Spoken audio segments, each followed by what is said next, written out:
Pallets. Pallets. More pallets. Just think of them as a staging area for your next great painting.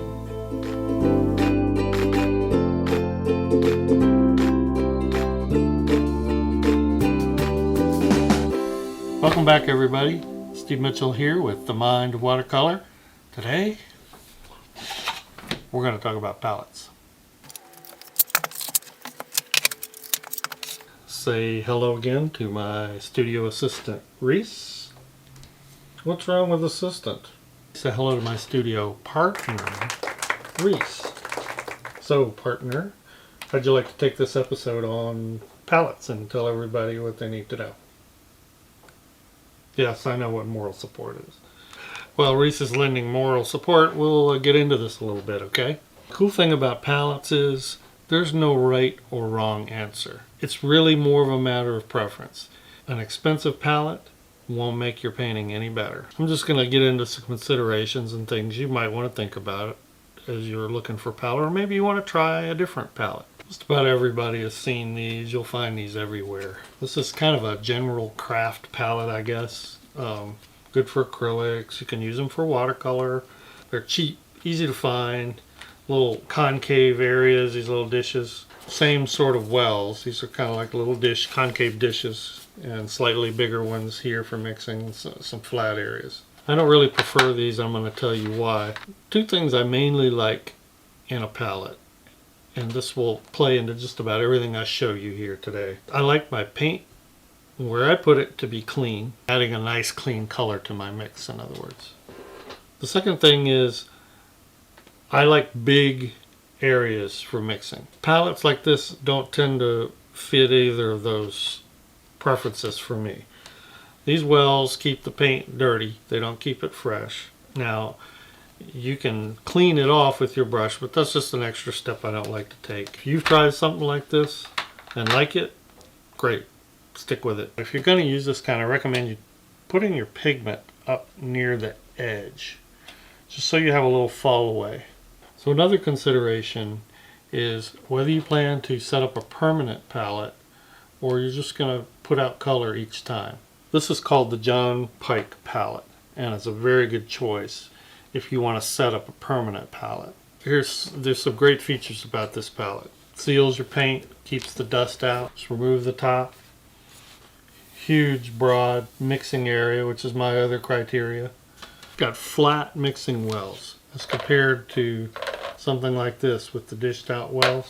You can see the nice flat wells here. It's a little bit of a lip that divides the color well from the mixing area. You can stick your paint up in the corner, kind of bank it up on the edge, and not have your paint be submersed in dirty water. And when you go each time to paint, it's easy to keep it cleaned off.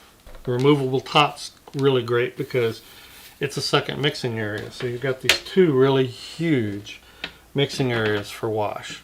This is really one of probably the most versatile watercolor palettes out there. Basically, I had one of these that I used for years, and some of the pigment had been in there for years. I just wet it down each time and reuse it. That's setting up a permanent palette. So let me show you where I am now. This is the kind of palettes I use today. I kind of set up a palette for each painting. I mean, I may use it for 2 or 3 paintings and then clean it off. One day when I was at the store, I just saw these porcelain dishes and thought, man, you know, those would make a pretty good palette. And I started trying it and I loved it. They always stay white. They never stain, and they make for a really nice little palette. Some of the plastic ones will stain and turn yellow.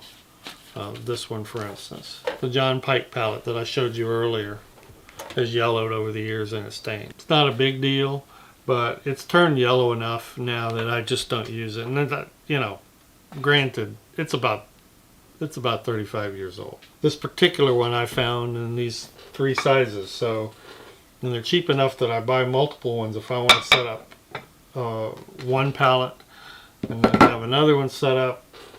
It's no problem to do that. I use very small amounts of paint because I know that I will probably clean this palette off or change it And that's one thing to remember about watercolor, tube watercolor, especially if it's professional grade with a high concentration of pigment. A little bit goes a long way. Start with just a little bit until you have a better idea of how much pigment you use in a painting or two. The thing about the butcher tray style is that it's slightly raised or domed in the center so that your water collects more to the outside.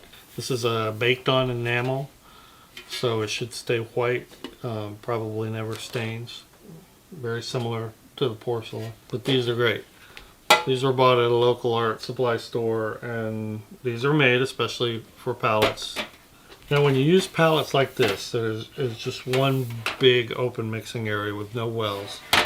It's usually helpful to have something like this around, because inevitably you're going to need to mix up a big puddle or pool of paint for a huge wash, or you might do pouring. Pouring is something I hope we get into in a future episode. These are great for pouring. These little cups I got at an art supply store, and it's got a ridge on the outer edge, so when you pour it doesn't dribble down the side. This is a great little thing to have to mix a large amount of diluted color that I'm going to do on a really big wash. If you have a spare piece of glass laying around, like from an unused picture frame, that'll make a decent palette.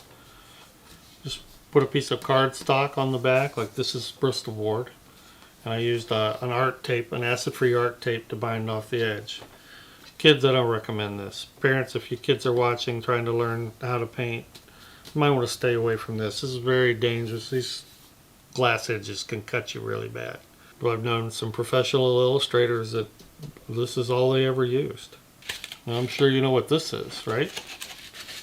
Styrofoam plates, come in different sizes. This makes a great palette. If you don't want to spend money on a palette, don't. Well, that's about it, folks. So get out there and pick your perfect palette for your paint, your perfect paint. Just get out there and pick one. Right now. Okay, I will. You don't have to do it right now.